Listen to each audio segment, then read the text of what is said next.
Hello, everyone, and welcome back to Be Like Christ for another 5-minute Bible study. Today we're talking about 1 Samuel chapter 5, and we've only got 12 verses to cover, so it might be a little bit of a shorter video. You can get this free PDF on our website at tobelikechrist.com. When did the events of chapter 5 happen historically? Well, we know that the book kind of launches with the birth of Samuel. Now, we're not going to talk about Samuel in this chapter, but we can use his birth to date these events. He was probably born somewhere between 1100 and 1070 BC, and the events of chapter 5 specifically seem to have taken place when he was a young man. Our character section is really short. We're not going to talk about Samuel, we're not going to talk about the Israelites, we're not going to talk about Eli, nor anybody else. We're going to talk about only the Philistines. Like the Philistines were the longtime enemies of the Israelites. They lived on kind of the west side of the promised land in cities like Gath and Ashdod and Ekron. And those cities are going to be important to this chapter and the events and things that go on. So jump up to our map. In the last chapter, chapter 4, the Israelites and the Philistines fought a battle, and the Israelites were camped at a place called Ebenezer. Now, at the end of that battle, the Philistines captured the Ark of the Covenant, and they sent it through a number of their cities, which we're going to talk about in the outline section.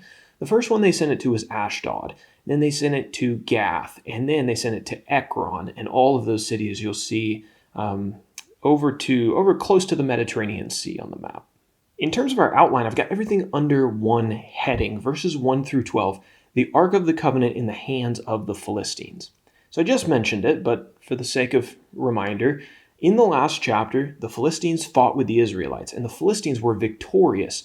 Not only did they walk away with the victory, but they also walked away with a really important religious item to the Israelites, and that was the Ark of the Covenant, which was typically in the most holy place in the tabernacle in Shiloh. They took the Ark kind of as a trophy to the city of Ashdod, they actually put it inside of a temple that was dedicated to one of their false gods. His name was Dagon. Dagon, if you look him up in the historical sources, kind of interesting. He's like a half fish, half man god. The next day, when the Philistines entered into the temple, they found Dagon face down on the ground in front of the Ark of the Covenant. So they took the idol, they set him back upright, and then they continued on with their day. But then the next day, they came back to the temple, and Dagon had fallen over again, face down in front of the Ark of the Covenant. This time, though, his head and his hands had broken off.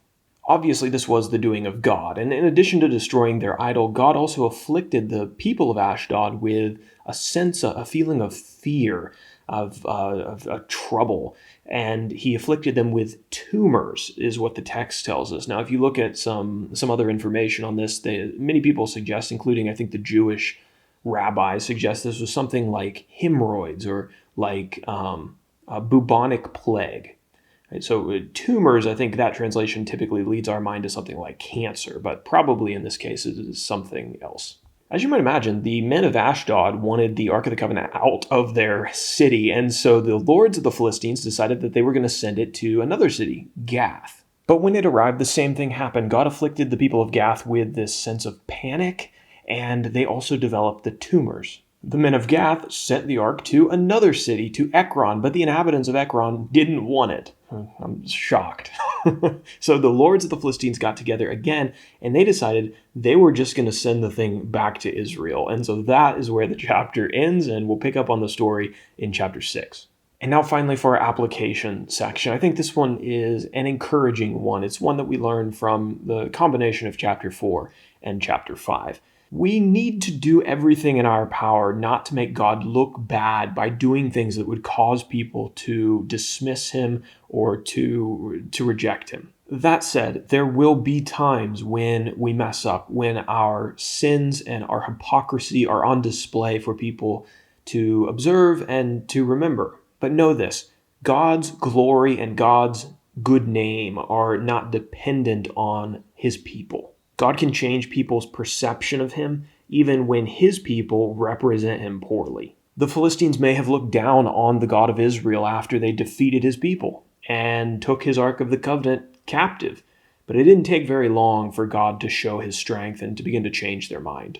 The good news for us is that if we failed to represent God properly to people in our past, God has ways of fixing the damage that we've done. I know this is encouraging to me because I think about my past. I think about there are people who I loved, who I failed to represent Christ properly to. I failed to show them what a life should look like for somebody who respects God, and to show them how much I appreciated God, how much I loved God and what he had done for me, and that my life was a reflection of that. And I think, now I have no connection to those people. I don't really have any way to fix that poor representation and replace it with something else. The good thing about what these chapters teach us, though, is that, look, if we failed like Israel failed, God has ways on his own to fix that and to change the way that he is viewed in somebody else's mind. So the mistakes that we've made aren't the end of the story.